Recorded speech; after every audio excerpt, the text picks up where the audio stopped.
The call that changed everything. It was just another regular Tuesday, the kind where the hours crawl slower than a snail uphill. I was in my office, sipping lukewarm coffee that tasted like burnt cardboard, eyes glued to a spreadsheet I had already reviewed 3 times. The hum of the ceiling fan above buzzed like a lazy fly, and my inbox blinked with unopened messages I wasn't ready to face. That's when my phone buzzed on the desk. A name popped up that made me blink. Malik. My brother and I weren't exactly the kind who called just to catch up. He lived out in Hawaii, running one of those jaw-droppingly expensive resorts tourists fly thousands of miles to photograph. Our conversations were rare, usually reserved for birthdays and the occasional holiday check-in. So a random call from him in the middle of the day? It wasn't normal. I picked up, already expecting something odd. "Hey, little bro," he said, casual as always. "What's up, Malik?" I leaned back in my chair, waiting. There was a pause. "Quick question. Where's your wife?" I blinked. "She's on a business trip," I answered slowly. "In New York. She left Sunday." "Why?" Another pause, longer this time. "You sure about that?" Something in his voice shifted. No longer casual. "Not joking." "Why do you ask?" I said, my voice tightening. "Because," he sighed, "I'm standing in the lobby of the resort right now. And I swear on Mom's good name, your wife is right in front of me. She just checked in. With another man." The room fell silent. I thought I misheard him. "What?" "She's here," Malik said again, lowering his voice. "Barefoot in a sundress. With a guy who looks like he belongs on a cologne ad. And she just paid for the honeymoon suite using your ATM card." I didn't breathe for a moment. My hand froze on the mouse. The coffee suddenly tasted like sand in my mouth. I stared at the monitor, but the spreadsheet no longer made sense. My ears rang. My jaw clenched.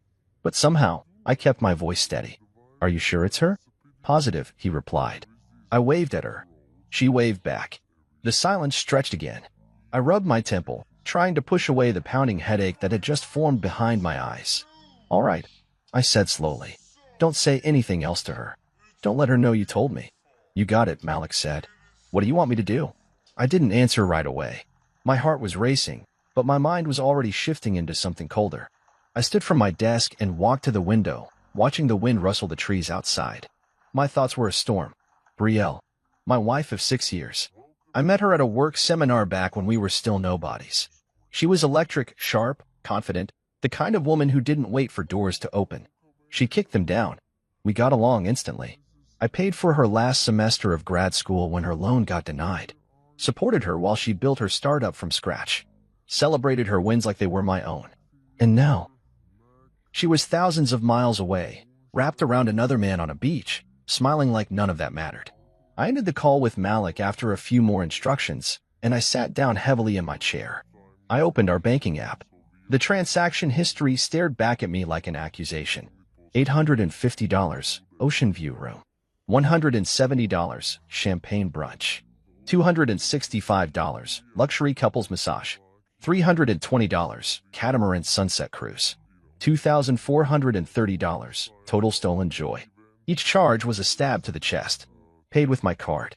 For the past few months, I'd felt something was off. She had started canceling date nights. Always tired. Overwhelmed at work. She'd pull away when I reached out. Dodge conversations with vague excuses. I chalked it up to stress. I didn't press. I gave her space. Turns out, I gave her room to cheat. I wanted to scream, but I didn't. I wanted to throw something across the room, but I didn't. Instead, I just sat there. Quiet. Numb. Processing.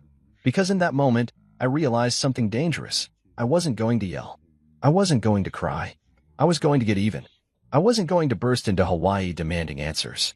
I wasn't going to storm into her hotel suite and punch the guy in the face. That's what she'd expect. That's what she'd prepare for. But me? I was going to sit down. Think. Plan. By the time she realized what was happening, she wouldn't even know what hit her. I picked up the phone again. Called Malik back. "Keep watching," I said. "Tell me everything. And send photos if you can without getting caught." He agreed. He always liked a little drama, and for once, we were on the same team. Then I called my assistant and said I wouldn't be in the office the rest of the week. I closed my laptop. I poured a glass of whiskey, sat on the couch, and stared at our wedding photo above the fireplace. I remembered the way she smiled that day, the vows she made, how her voice cracked when she said forever. I should have known then. Some people say forever, but they mean until the next shiny thing comes along.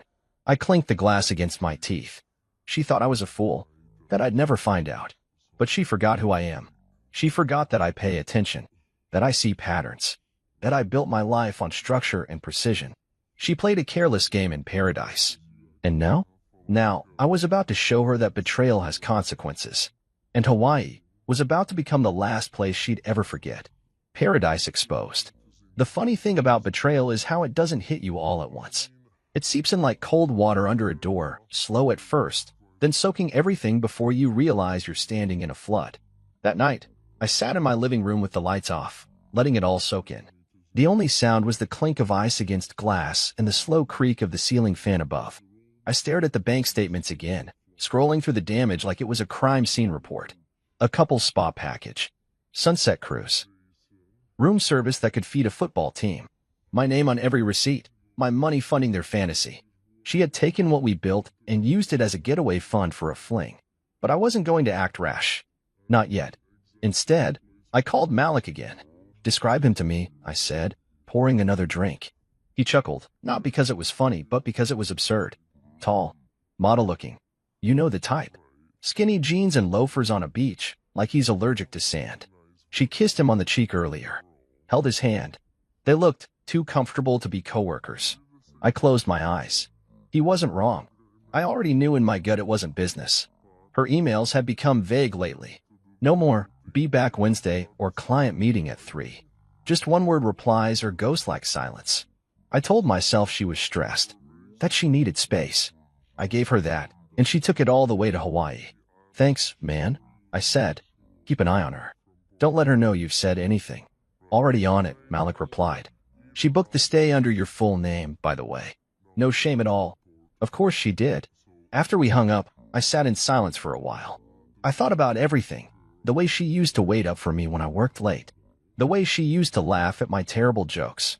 Somewhere along the line, that laughter had faded, and I didn't know when it happened. Or maybe I just didn't want to notice. The idea of confronting her right then burned through my chest like acid. I imagined flying down to Hawaii, bursting into their suite, catching them red-handed. But then I pictured her reaction. She'd probably gasp, cry, beg, deny, maybe even twist the narrative and say I invaded her privacy. Turn it into a story about how I didn't trust her. The victim would become the villain. No, I needed her to be exposed. But not just to me, to everyone. That meant no yelling, no throwing things, no drama, just facts. I pulled up my shared folder from our bank. Every transaction lit up like a breadcrumb trail. I made a new spreadsheet because I needed this to be organized. Cold, surgical. I labeled each entry by date, location, description, and amount. It wasn't hard to tell what was hers. She loved extravagant little things. Candlelit dinners, imported wine, spa facials with names that sounded like they belonged in science fiction movies. And the worst part? It was all billed from my side of the account. I felt like a ghost watching my life from outside. That night, I didn't sleep. I sat at the kitchen island, lit only by the fridge light, drafting a plan. I wasn't going to let her leave Hawaii with a tan and a smile. She'd arrive with betrayal and return with a legal storm. The next morning, I texted Malik, "Can you stall her tomorrow morning? Tell her she's been upgraded or some VIP beach experience. Just buy me time." He replied a few seconds later, "Easy. Consider it done. You cooking something up?" "Yeah," I texted. "I'm done being quiet." Then I called someone I hadn't spoken to in years. Joan. She and I went to college together, and she was the kind of person who could hack into a vending machine and get it to give free snacks for a week. Now, she was a cybersecurity consultant for a law firm and freelanced on the side. When I explained what I needed, she didn't even flinch. "I'll send you a tracker that links to a live purchase log," she said. "Give me access to the joint account, and I'll feed everything into a private sheet. Can you match it to GPS locations?" I asked. She laughed. "You want time, place, and context? You got it. I'll have it by tonight." "Thanks, Joan. I'll make it worth your time." "You already have," she said. "I love a good revenge story." I hung up, and for the first time in hours, I smiled. Because now it wasn't just about the heartbreak. It was about reclaiming control. I texted Malik again, "Send me a picture." Just one. An hour later, a photo came through. The two of them standing near the beach bar. She was holding a coconut drink with a pink umbrella. Her hair was down, those expensive sunglasses perched on her head, and her hand, resting gently on his chest. I zoomed in. No guilt, no shame, just smiles. That's when something inside me snapped into place. The man I had been, trusting, loyal, maybe a little too forgiving. He was gone. The man who stood in his place? He was calculating, focused. I saved the photo and added it to a folder on my laptop labeled Paradise Files. Next, I started gathering copies of all her recent emails and texts. She'd sent the travel confirmation from her work address to his personal one and carelessly CC'd herself. I pulled every digital receipt, every itinerary, every piece of proof. Then I called a lawyer. Not just any lawyer. I needed someone licensed in Hawaii. Malik gave me a name, Tony. Civil attorney, sharp as glass, known for taking down big players with nothing but a folder and a raised eyebrow. I emailed her my evidence. 30 minutes later, we were on a Zoom call. I don't just want a divorce, I told her. I want a financial claim. Fraudulent use of funds. And I want her served while she's still in Hawaii. Tony raised an eyebrow. You're not messing around. Not anymore, I said. She nodded. Send everything. I'll draft a claim. When do you land? I hesitated. I haven't booked the flight yet. Well, she smiled. You'd better hurry. Paradise doesn't stay quiet forever. And with that, I closed the laptop, leaned back, and looked at the photo one more time. Brielle thought she was living her best life. But she had no idea I was about to turn her paradise into a courtroom. I wasn't just exposing her. I was preparing to bury the fantasy, publicly, legally, and with precision. And I would be watching every moment of it unfold. My brother, my ally. Growing up, Malik and I were never exactly best friends. We were just two boys under one roof, with different minds and different paths. He liked beaches and breezes. I liked books and balance sheets.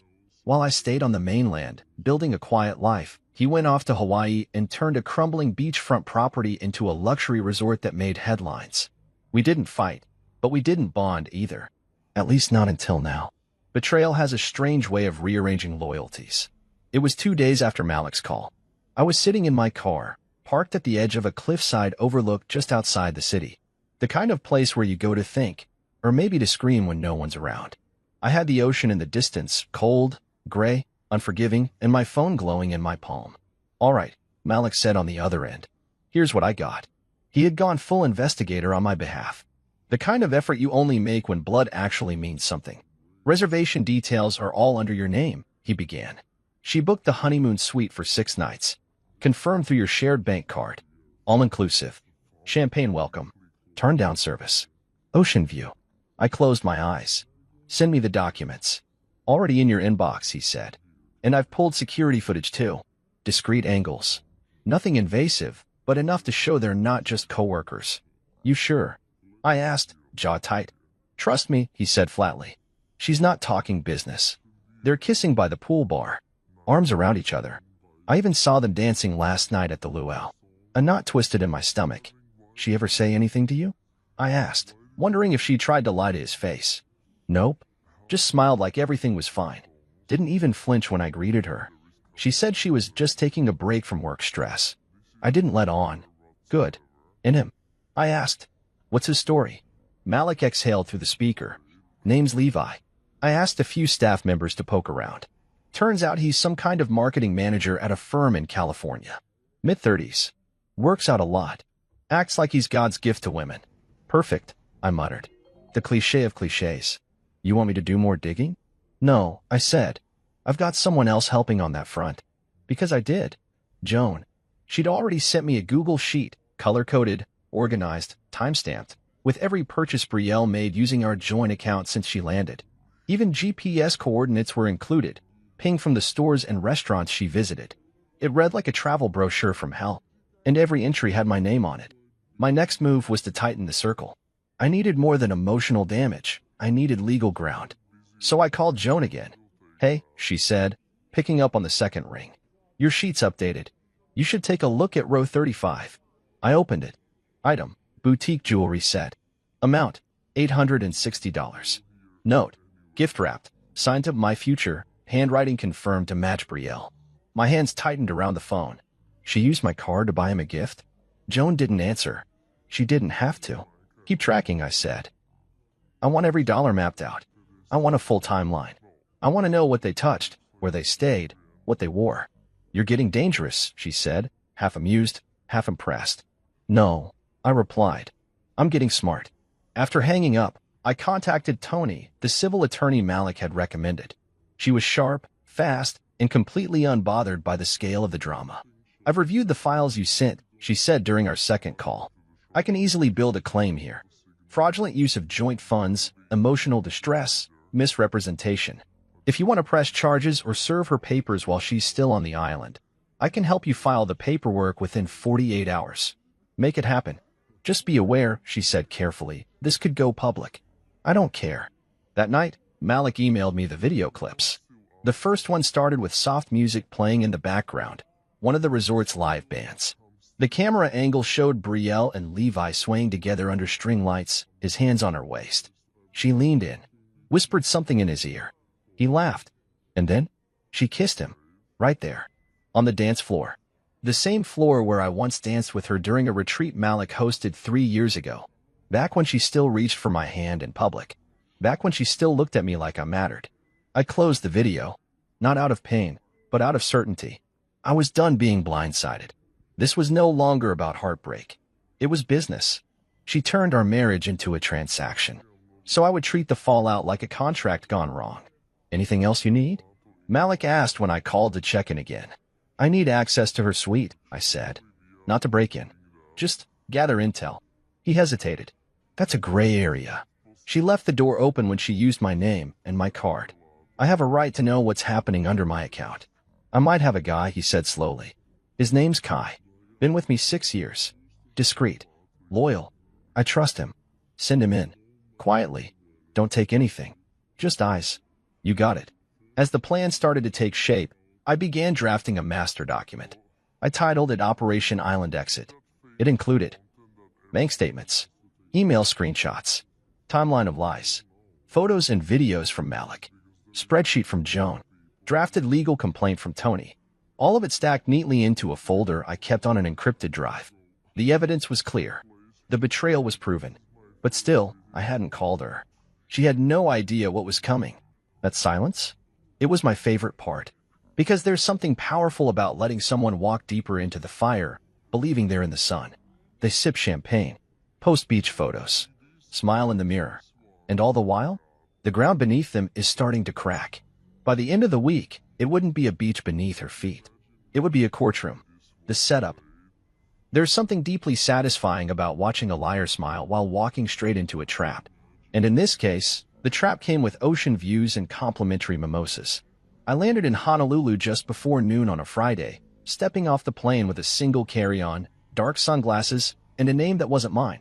I booked my hotel under an alias, Mr. Hayes, a name I used once for an old fantasy football league. It felt ironic now. That identity, unlike my marriage, was still intact. I didn't stay at Malik's resort. That would have been reckless. Instead, I checked into a boutique hotel just a few blocks away, one of those eco-luxury places where no one asks questions as long as you tip well and look tired. I kept to myself. No loud calls. No public scenes. Just observation, coordination, and silence. Malik met me later that evening at a small cafe near the marina. He wore flip-flops and a linen shirt, blending in with the tourists. Me? I still hadn't changed out of my travel clothes. I wasn't here to relax. She's still playing the perfect guest, Malik said, sipping his drink. She booked a couple's kayak tour for tomorrow morning. With him? I asked. He nodded. And they added a spa session for 2 in the afternoon. She's using the card like it prints money. She doesn't suspect a thing? Not a hint. She's floating.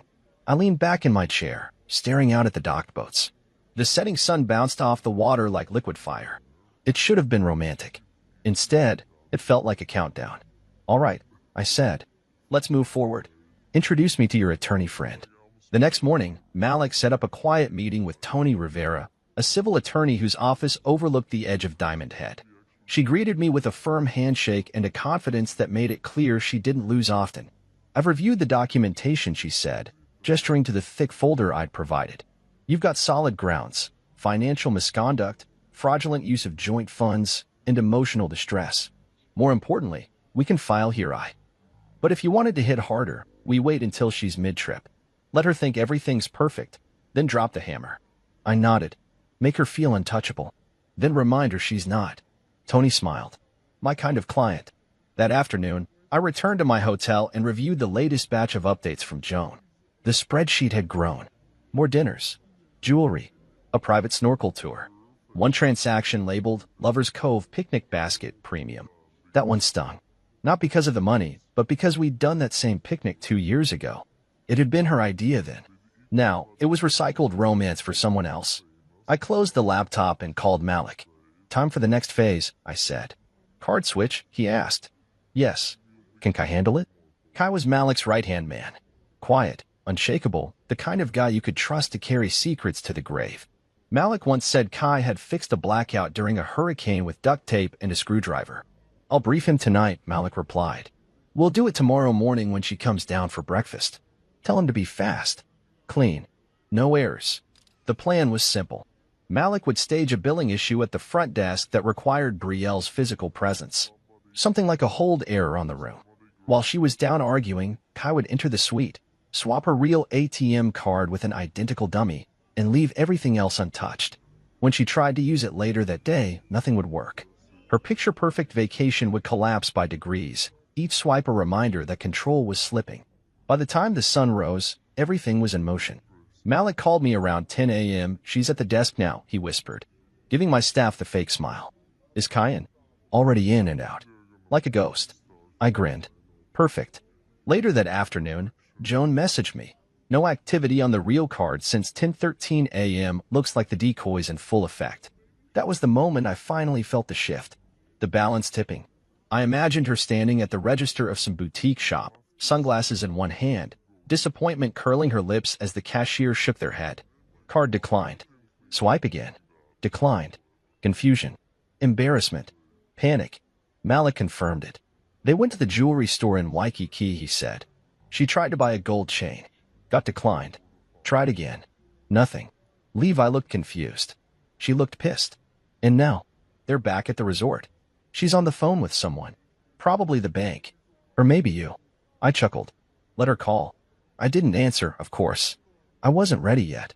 She had to sit in it longer. But I wasn't done. I crafted a short message on a white piece of paper and sealed it in an envelope. Then I printed one of the clearest screenshots of her kissing Levi on the beach and added it inside. On the paper, I wrote just one line. Smile. You're not on vacation anymore. I handed it to Malik in the lobby that evening. Deliver this to her tomorrow morning. Hand it to her personally. Say it's from a private guest. Then walk away. He turned the envelope over in his hand. She's gonna lose it. That's the point. That night, I returned to my quiet hotel room. I stood by the window, watching the ocean crash against the rocks, and thought about the man I had been just 1 week ago. Blind, tired, trying to fix something that was already broken. Now, I wasn't trying to fix anything. I was just making sure the wreckage had my signature on it. The next morning, Malik called me with a chuckle in his voice. She opened it in the breakfast lounge, he said. Went pale like someone kicked the chair out from under her. Levi asked what it was. She told him it was nothing. Then she stormed off to her suite. I smiled, staring at the rising sun outside my window. Good. She's gonna blow soon, Malik added. She already did, I said calmly. She just doesn't know it yet. I ended the call, finished my coffee, and zipped up my suitcase. It was time to go home, not because I was finished, but because the real show was about to begin. And she still had no idea the cameras were rolling. The card switch. There's a specific kind of silence that follows a perfect setup. It's not empty, it's loaded. Like the air right before a storm breaks, or the hush that settles in a courtroom when the verdict is about to be read. That's the silence I sat in the morning after Malik delivered the envelope. A thick, waiting kind of silence. I didn't rush it. I let the clock do the work. At exactly 11:03 a.m., the first call came through. Brielle. I watched her name flash across my screen. I didn't move. Let it ring. Then another. Then another. I muted the phone and slid it face down across the counter. My hands were steady, my breathing calm. I'd imagined this part for days, the unraveling. But nothing compared to the real-time thrill of watching her world sink slowly beneath her feet. She called 6 more times over the next 2 hours. I didn't pick up. Meanwhile, Joan kept feeding me live updates from the card tracker. Or rather, the lack of them.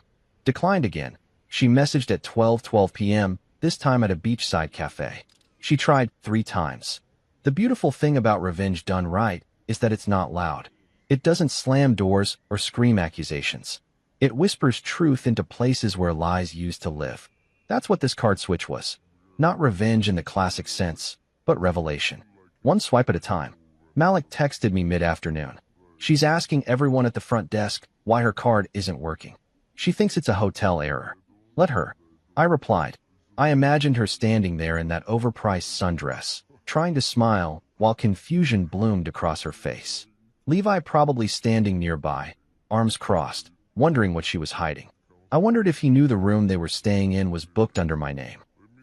If you noticed that every time she signed a receipt, it was with a last name she swore she wasn't proud of anymore. But the best was yet to come. I had prepared a second envelope, this one heavier, thicker, stuffed with truth.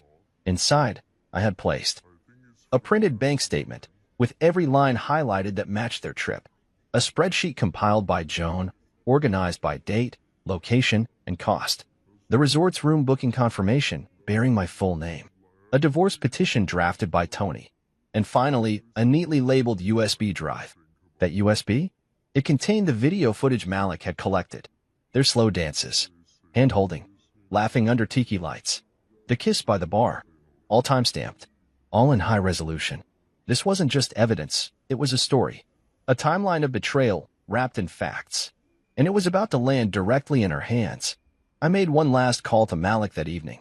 You sure about this? He asked, though his voice already held the answer. She took a vacation on my dime, I said. She can handle a wake-up call.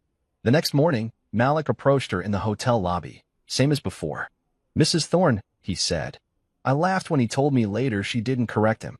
She was so used to pretending, she forgot to drop the act. This was left for you by a guest, he added, handing her the envelope. She took it without question. 20 minutes later, my phone buzzed again. Unknown number this time. I didn't answer. Then Malik called. She opened it in the suite, he said. I couldn't see her, but one of the cleaning staff said she threw something against the wall. Then she started shouting. Levi. He left the room 10 minutes later. Looked like someone had slapped him in the face. Did she chase after him? Nope. She slammed the door. He walked down to the pool bar alone. Asked for tequila at 10 a.m. That was almost poetic. I could picture him standing there in his beach shirt, staring out at the waves, suddenly realizing he was just a prop in someone else's mess. That everything she promised him, freedom, love, adventure, was built on stolen money and borrowed names. Later that evening, I got a call from Tony. She's officially been served, she said. Divorce petition, financial claim, and all supporting evidence. We have documentation of receipt. She knows she's been caught. And the lawsuit? Filed. We'll follow up once she returns to the mainland. But based on the footage and your bank records, the case is solid. I thanked her and hung up. That night, I didn't celebrate. I didn't toast a victory or call friends to brag. I just stood on the balcony of my hotel room, watching the tide roll in, listening to the soft hush of the waves meeting sand. I thought about everything. 6 years of marriage. Countless sacrifices. Quiet nights where I stayed up late finishing her pitch decks. The way she used to rest her head on my shoulder when she couldn't sleep. The little things that build a life. And how, one by one, she tore them down for a man who couldn't even pay for his own cocktails. Somewhere down there, in another hotel suite, she was pacing, panicking, scrambling to call banks, lawyers, anyone who would listen. But the truth? No one could help her now. She betrayed the one person who actually would have stood by her. She mistook kindness for weakness. And when she decided to treat our marriage like a game, she forgot one important thing. I never lose when I know the rules. And now? I was the one writing them. By the next morning, she had checked out. Malik texted me. She left in a rush. Didn't speak to anyone. Levi's gone too. Good, I replied. I boarded my return flight that afternoon. No first class. No upgrades. I didn't need luxury. I had peace. And sometimes, that's more valuable than anything money can buy. I sat by the window, watching the clouds shift outside, feeling lighter than I had in months. There were still battles ahead, court dates, settlements, a property division. But the hardest part was over. She'd seen the truth. She'd tasted what it felt like to be powerless. And she'd know, forever, That the man she tried to deceive wasn't the fool she thought he was. He was the one with the final move. The panic call. It was 5:41 a.m. when my phone rang again. I had just returned home the night before, dropped my bag by the door, and walked straight to the shower without turning on a single light. I needed to rinse off Hawaii. Rinse off the smell of betrayal, the lingering sin of ocean wind and lies. I hadn't even unpacked. The suitcase set untouched by the bedroom wall, and my phone, on silent, buzzed to life on the nightstand. The screen lit up. Brielle. I let it ring. Then again. And again. She called 9 times in less than 20 minutes before I finally picked up. I didn't say a word at first. I just let the weight of the silence reach her through the line. "Hello," she said, voice small. I stayed quiet. "Where are you?" she asked, sounding like she hadn't slept. I finally spoke, my voice calm, even. "Back home." There was a pause on her end. I could hear background noise, doors closing, maybe footsteps. She was probably pacing. You're home," she repeated. "Why? What's going on?" I could almost hear her trying to piece it together, but nothing she'd prepared would have fit what she was walking into. "Why is my card not working?" she demanded, her voice rising with desperation. "Why did it get declined at every store yesterday? I called the bank, and they said there was a freeze on it." Did you do something? Did I do something?" I repeated slowly. "That's Rich. Listen," she began quickly, "this whole thing. I know how it looks, but it's not." "Don't," I interrupted. She went quiet. I stood at the window of my house, looking out at the neighborhood just beginning to stir. Sprinklers ticked on across lawns. Early joggers passed by with earbuds in, completely unaware that on this call, a marriage was being dissected piece by piece. "You told me you were in New York," I said plainly. "You packed a suitcase and kissed me goodbye and said you were meeting a client uptown." "I was," she lied. "You weren't," I said. "You were in Hawaii, at my brother's resort, with another man." I heard her inhale sharply. "And you used my card," I continued, my voice still low, still cold.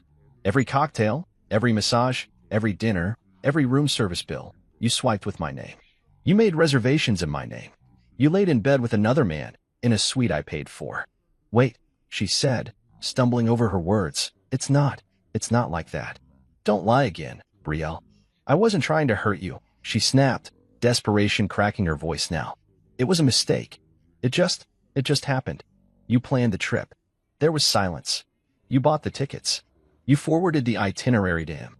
You used my funds to do it. That's not a mistake, Brielle. That's a choice." I let that hang in the air. She didn't respond. "You don't understand," she finally whispered. "I've been feeling lost, alone. You've been distant. You've been working so much." "No," I cut in. "Don't do that. Don't blame my job. Don't act like loneliness is a permission slip for betrayal. You could have talked to me. You could have told me something wasn't right. Instead, you packed a bag, smiled in my face, and flew to paradise to play house with someone else." There was no defense. She knew it. Her voice broke. "Please. I'm sorry. I didn't mean for it to go this far. It just got complicated. I was confused." "You weren't confused when you booked a luxury suite. You weren't confused when you bought him a necklace with my card." She gasped. How do you know that?" "I know everything," I said. "Every charge, every location, every video, every lie." She was completely silent now. "You really thought you'd get away with it?" I asked. "You thought I'd sit here while you dipped into our account and took a vacation with someone else?" She stammered. "I needed something different. I didn't plan on hurting you. I swear. I still love you." I almost laughed. "No, Brielle," I said. "You love what I gave you. The stability, the money, the image. You loved the version of me that didn't know what you were doing." She cried then, quietly. I didn't interrupt. I didn't comfort. "I don't know what to do," she said between sobs. I made a mistake. "You'll get a package by 9 a.m., I said calmly. "What?" "In your suite. Courtesy of the hotel manager. Open it. Read everything inside. Then pack your things and check out. You'll be flying home alone." She sniffled. "What's in it?" "Reality," I said. "Something you've been avoiding." "I can fix this," she pleaded. "Please. I know I hurt you, but I'll do anything. Just tell me how to make this right." "You can't," I said. "This isn't about hurt anymore. It's about who you chose to be when you thought I wasn't watching." "But I didn't mean to fall for him," she whispered. And there it was. The truth. I didn't even flinch. "Brielle," I said slowly. You chose him. You booked the flight. You packed the bags. You shared the bed. You used my card to fund the fantasy. That's not something that just happens. That's effort. That's intention. Silence. And then the smallest voice I had ever heard from her. I'm scared. You should be.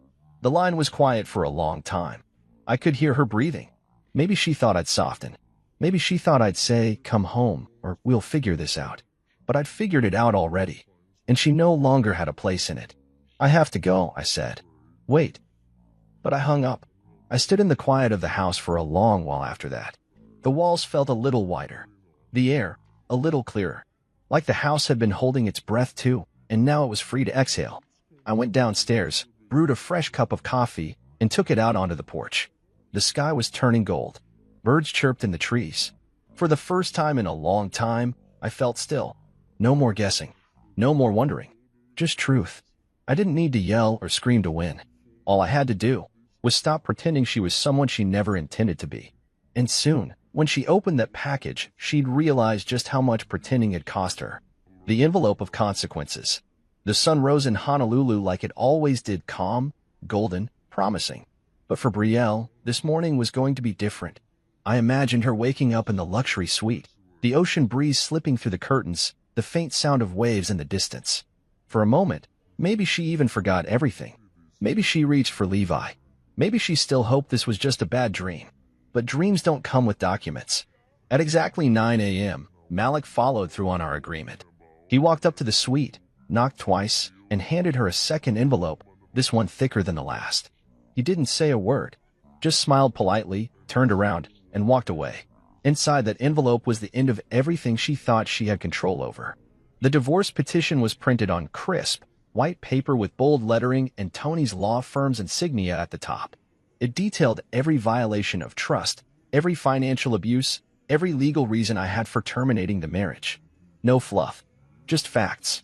Alongside that, I had included a formal restraining order against her access to all joint accounts, investments, and property titles. Tony's team had frozen everything. The house, the cars, the business assets. Brielle now had no access to anything we had built together. Also included was a breakdown, a full spreadsheet, color-coded, labeled, with every single dollar she had spent using my name. There were receipts from the resort, restaurants, designer stores, and even gas stations. Each row was a nail in the coffin. Joan had done an exceptional job organizing it all, and it looked less like a document and more like a prosecution case file. But what truly mattered, the thing that would take her breath away, was the final item in the envelope. A small black USB drive, neatly labeled. Inside that USB was the footage. For separate clips, each captured with date and timestamps from Malik's security system. There was no ambiguity, no grainy, low-resolution blur to dispute. The kiss under the tiki lights, the hand on her thigh at the poolside lounge, the giggling as she leaned on Levi during the luau, the way she leaned into his neck as they walked back to the suite at night. It was all there. And he, Levi, was just as exposed. That's the part she hadn't thought through. He worked for a firm in San Diego. Brielle once told me it was conservative, uptight, known for firing employees over office romances and inappropriate social behavior. She never thought I'd find out. Never thought Malik would track the footage. Never imagined I'd take it this far. But I had. Because love wasn't the point anymore. Dignity was. I got a call from Malik about 30 minutes after he delivered the envelope. You're not going to believe what just happened, he said, half laughing. Try me, I replied. She came down to the lobby in a fury, holding the envelope like it had bitten her. Demanded to speak to management. Then she demanded to speak to me. And I asked. I met her outside the main doors, he said. She started yelling, asking if I was working with you. She said it was invasion of privacy. I let her talk. Smart. Then Levi came out. He looked shaken. I think he saw the video.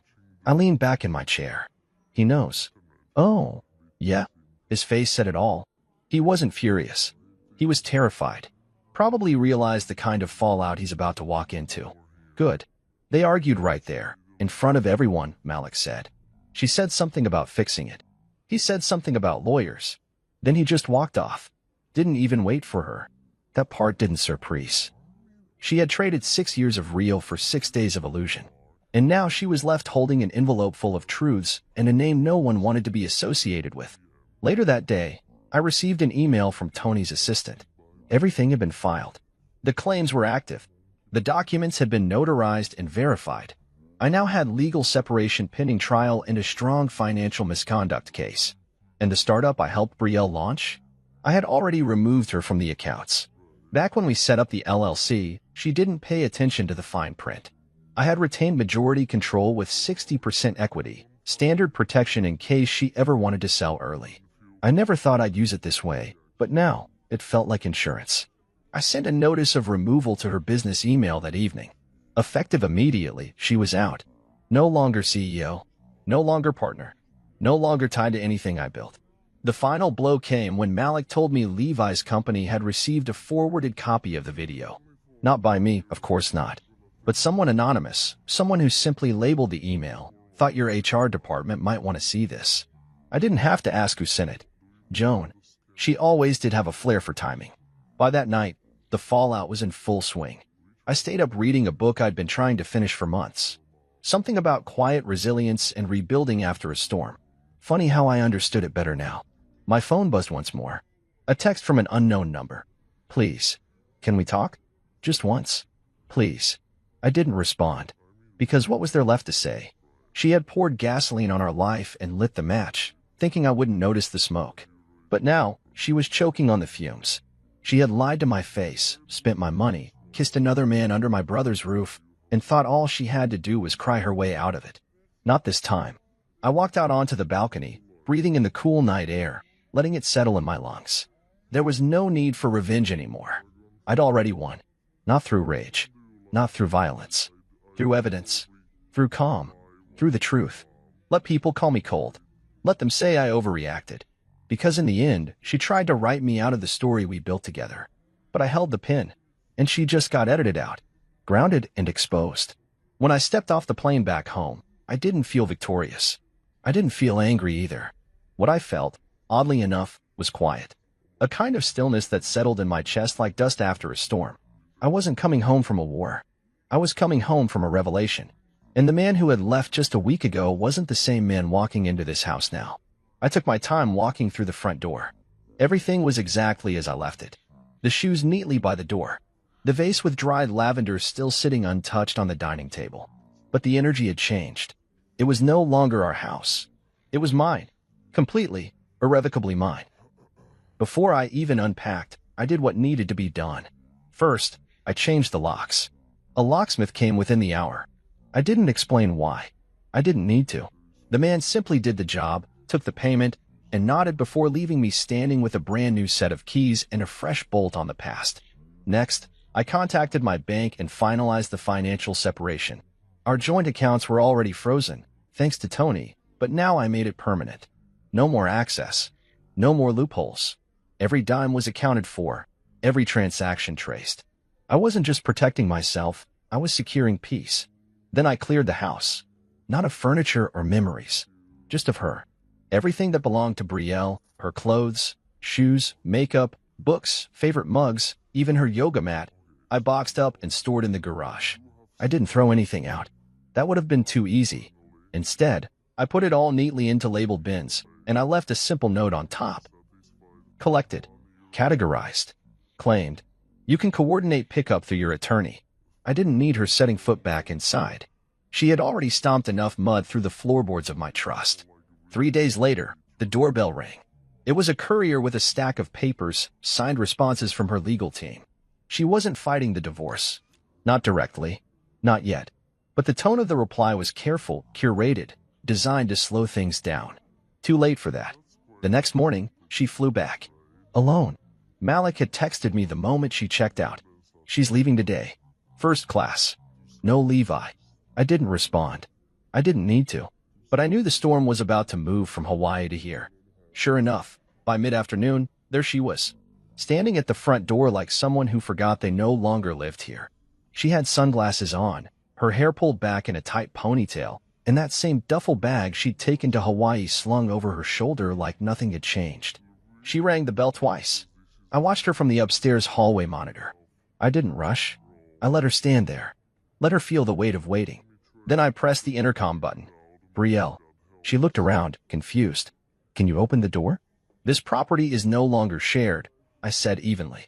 You'll receive further instructions through your attorney. Her face changed immediately. Wait, what? Are you serious right now? I flew back to fix this. You flew back alone, I said. That was your first clue. She stepped closer to the door. Please, just let me in. We can talk. There's nothing to talk about. Come on, you don't mean that. You said you needed space. You took it. In Hawaii. With another man. That was a mistake. No, I interrupted. It was a pattern. I paused. You broke this, Brielle. Not just once. Not just with one kiss. You made a decision every single day of that trip. And now, you're facing the cost. She was visibly shaking. People make mistakes. People do, I agreed. But not everyone betrays the person who gave them everything. The silence that followed was heavy. Then her voice cracked. The neighbors are staring. I looked down from the window. Sure enough, across the street, old Mrs. Callahan had paused mid-sprinkler. A man jogging with his dog slowed to glance over. Even the mailman took a second look before heading back to his van. I'm not the one who should be embarrassed, I said. You made this public the moment you tried to hide it. Her lips trembled. You really hate me now, don't you? No, I replied. Hate takes too much energy. And I'm done giving you mine. I ended the intercom call. She stood there for another 30 seconds. Then she walked to the curb, where her Uber was still waiting, and climbed in without looking back. That evening, her parents called. I debated whether to answer, but curiosity got the better of me. Hello, I said. There was a moment of hesitation. Hi, her mother said, her voice tightly wound. We heard about everything. We just wanted to hear your side. You want my side? Yes, her father added. Brielle's upset. She says it wasn't what it looked like. It never is, I said. Well? She went to Hawaii with another man. She used my bank card. She booked the suite under my name. She lied to all of us.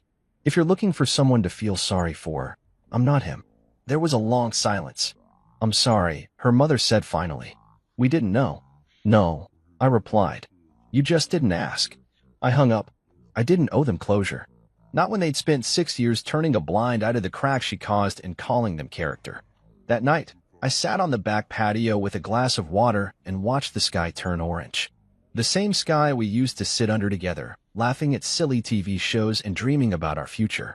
Now, I sat under it alone, and for the first time, it didn't feel empty. It felt earned. The house was no longer filled with tension. No walking on eggshells. No late-night text I wasn't supposed to see. No phone calls that ended the second I stepped into the room. Just silence. And silence, when it's finally honest, is the loudest kind of peace.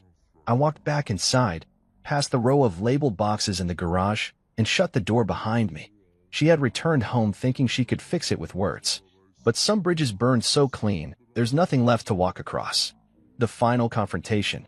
A month later, I stood in the hallway outside courtroom 4B, dressed in a charcoal gray suit, holding nothing but a leather folder and calm resolve. The hallway buzzed quietly, shuffling feet, muffled conversations, the occasional call for silence. But all of it faded to a dull murmur as I stood by the bench, waiting for her. Brielle arrived 5 minutes late. She looked nothing like the woman who had stepped onto a Hawaiian beach in a sundress and sunglasses. Today, she wore a navy skirt suit, her hair pulled tight into a bun, as heavy with something between regret and stubbornness. Beside her was a sharp-looking attorney with an expensive briefcase and the kind of practiced smirk that only existed in courtrooms and overpriced divorce settlements. She didn't make eye contact. I didn't care. My attorney, Tony, stood beside me with quiet confidence, flipping through documents like she already knew how this would end. When the clerk called our case, we entered the courtroom and sat across from each other at 2 separate tables. The judge was a middle-aged woman with a steel gaze and a reputation for disliking unnecessary drama. Exactly who I'd hoped for. Tony opened with a calm summary of the case: financial misconduct, betrayal of marital trust, fraudulent use of shared assets. She spoke clearly, backed by dates, receipts, bank statements, and video footage we'd submitted into sealed evidence. Brielle's lawyer tried to counter with emotional appeals. Your Honor, he said, my client acknowledges that mistakes were made. But this was not a calculated attempt to harm her husband. This was the result of emotional distance in the marriage. My client felt isolated, neglected, and alone. She acted irrationally, yes, but not maliciously. Brielle lowered her eyes, like the weight of those words was hard to carry. The judge didn't blink. Tony rose smoothly. Your Honor, feeling neglected doesn't justify using your spouse's identity and financial accounts to fund an adulterous vacation. My client has presented proof of premeditation, booking details, duplicate reservations, and video footage showing sustained romantic engagement with another man. This was not spontaneous. This was a pattern. The judge nodded, flipping through the documents. Then she turned to Brielle. Mrs. Thorne, do you deny traveling to Hawaii with another man using your husband's financial information? Brielle looked up, her voice barely audible. No, Your Honor. Do you deny that the room, the meals, and the gifts were charged to your husband's account without his consent? Again, no, Your Honor. Do you deny that during this trip, you portrayed yourself as unmarried on official travel documents submitted to the resort and tour companies? Her attorney tried to speak, but the judge raised a hand. I'd like to hear it from her. Brielle hesitated, then shook her head. I don't deny it. The judge nodded and leaned back in her chair. Thank you. Tony stood again and handed over the final exhibit, my written statement. The judge read it silently for a moment before placing it aside. Then it was my turn. Would you like to say anything? The judge asked. I stood, buttoned my jacket, and walked slowly to the witness platform. I didn't look at Brielle. Not once. My eyes stayed forward, my voice even. I was married for 6 years to a woman I thought I knew. I supported her through grad school, paid off her debts, helped launch her business. I built our life carefully, brick by brick. And one day, without warning, she took a sledgehammer to all of it and smiled like it was self-care. A few people in the gallery shifted. I continued. She planned a trip with another man. She lied to my face. She used our joint funds, my money, to finance a vacation she called a business trip. She bought jewelry for someone else while pretending to be someone else. She committed financial betrayal and emotional abandonment, all in one act. I paused. And when she got caught, she didn't apologize. She didn't come home and confess. She panicked because the fantasy fell apart. I finally turned my head slightly, just enough to glance at her. You had 6 years to make things work, I said softly. You chose a 5-day trip over a lifetime. I stepped back, nodded to the judge, and returned to my seat. The room was still. The judge adjusted her glasses, glanced at the stack of evidence once more, and gave her ruling. The court finds the evidence overwhelmingly in favor of the petitioner, she said firmly. The divorce is granted effective immediately. The house, bank assets, and startup business will be awarded to the petitioner in full. Additionally, the respondent will be required to repay $7,200 in misused funds, as documented. Brielle's lawyer tried to argue for reduced repayment. The judge cut him off. This is not a trial for emotional debate. The law is clear. Fraud has consequences. Brielle's shoulders sagged. She didn't speak. Outside the courtroom, I waited for a moment near the elevators. Not for her, but because Tony had stepped into the hall to take a call, and I needed to sign one last form. Brielle eventually approached. Alone. I glanced at her. She looked tired. Not the tired of missing sleep, but the tired that comes from carrying a story that finally collapsed. Can I say something? She asked. You just did. In court. She frowned. I didn't mean for any of this to happen. I turned toward her fully. That's the problem, I said. You never meant for anything. You just let things happen, until you couldn't hide them anymore. I was confused, she said weakly. No, you were dishonest. I thought maybe after some time. There's no after, Brielle. She looked down, as if expecting that. Her voice was small again. Did you ever love me? I didn't flinch. I did. Completely. And you turned it into paperwork. Her eyes welled up, but I didn't comfort her. That time was gone. She opened her mouth to say something else, but I stepped past her as the elevator dinged. Tony returned, handed me the signed file, and we left. I didn't look back. That evening, I opened a bottle of wine and stood on my balcony again. The wind had picked up. The air had shifted. Somewhere down the road, Brielle would tell her version of the story. Maybe to friends. Maybe to someone new. Maybe even to herself. But I didn't care anymore. Because the story that mattered, the one with the truth, the proof, and the clean break, was finished. I had walked into court with facts and walked out with freedom. No screaming. No slamming doors. No dramatic exits. Just the quiet sound of closure. And the knowledge that I had rebuilt what she tried to tear down, with dignity intact. My life, rewritten. It's funny how peace doesn't come with fanfare. It doesn't knock on your door with balloons or announce itself like a grand entrance. It comes quietly, softly, like a breeze drifting through an open window, reminding you that the storm is gone. That's how I felt waking up in my new apartment for the first time. The sun filtered through the blinds, casting golden stripes across the hardwood floor. My dog, yes, I finally got one, was curled up at the foot of the bed, snoring softly. He was a rescue, a stubborn little mutt named Milo who liked to hog the blankets and bark at his reflection in the mirror. Somehow, his presence made the space feel lived in, real. Like I wasn't just existing, I was healing. The apartment wasn't big. One bedroom, one office, open kitchen. But everything in it was mine. Every item I brought in had meaning. The framed photos on the shelf were of friends, travels, and family. No wedding pictures. No half-hearted smiles.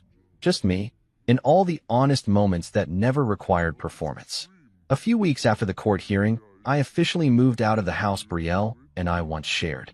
I didn't fight to keep it, even though the judge had awarded it to me. I didn't want to live in a museum of broken memories. I sold it. Got a good offer, too. Young couple, newly married, excited to start their life together. I let them have it. Let them fill the space with hope instead of history. Brielle didn't contest the sale. She barely said anything after the ruling. And I got back to living. I started biking again on Sundays, the way I used to before I met her. Just me and the wind, riding along the river trails with no destination, no schedule. I found new coffee shops, met neighbors, took cooking classes on Thursday nights because, for the first time in years, I didn't have to worry about someone else's preferences. I didn't check her social media, didn't scroll through tagged photos, trying to see who she was with or what excuse she was giving the world. That chapter was closed. Reading it again wouldn't change the ending. Malik and I talk more now. The whole ordeal had brought us closer than years of birthdays and holidays ever did. We laughed about things now, small details that had once stung. You should have seen her face when the envelope landed, he'd said once over a call. Like someone handed her a live grenade. He came to visit a few weeks later. We grabbed dinner, sat on the rooftop of a local restaurant, and just talked. No tension, no rushed updates.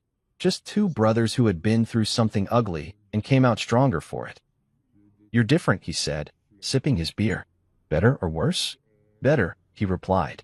"You look lighter, like you're finally breathing." I nodded. "Feels that way too." Then there was Tony. What started as a purely professional connection had slowly grown into something I didn't expect. We stayed in touch after the case ended, initially about paperwork, then about life.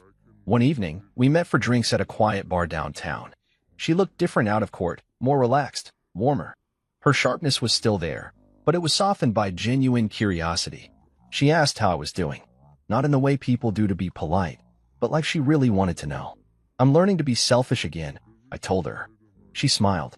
"Good. You earned that." By the end of the night, I realized I hadn't thought about Brielle once. Not her lies. Not the videos. Not the voice that once convinced me she'd never hurt me.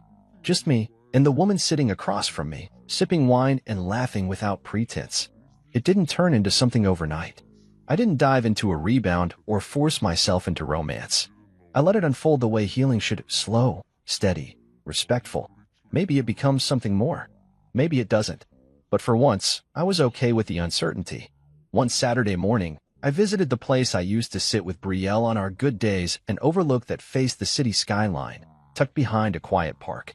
I sat alone on the bench, watching the wind carry leaves across the path. I thought about everything she took from me, and everything I took back. She took my trust. I reclaimed it through boundaries. She took my finances. I rebuilt with intention. She took my dignity. I answered her betrayal with grace, strategy, and silence. People often say that revenge is best served cold, but I disagree. The best revenge is living a life so complete, so unapologetically peaceful, that the person who tried to destroy you ends up haunted by how little they mattered in the long run. Brielle had called me once, weeks after the court decision. I didn't answer. She left a voicemail I never leave. "You were part of my good karma streak," she said, laughing. "Helping you gave me purpose again." "You saved me," I told her. "No," she replied. "You saved yourself. I just handed you the flashlight." I thought about that for a long time after we hung up.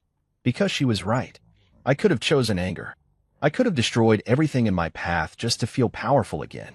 But instead, I chose clarity. I built spreadsheets, not shouting matches.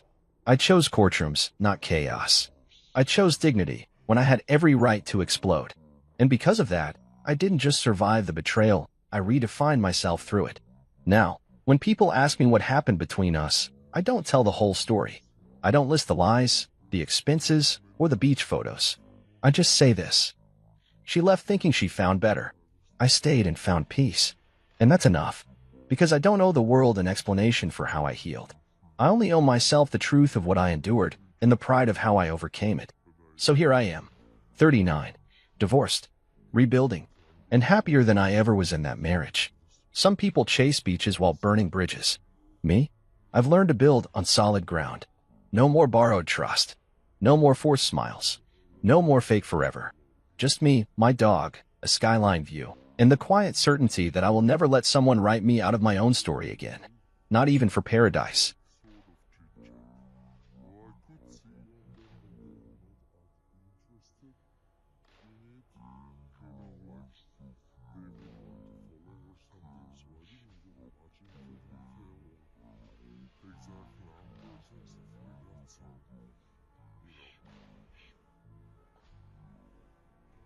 Nice from them that they actually stopped them.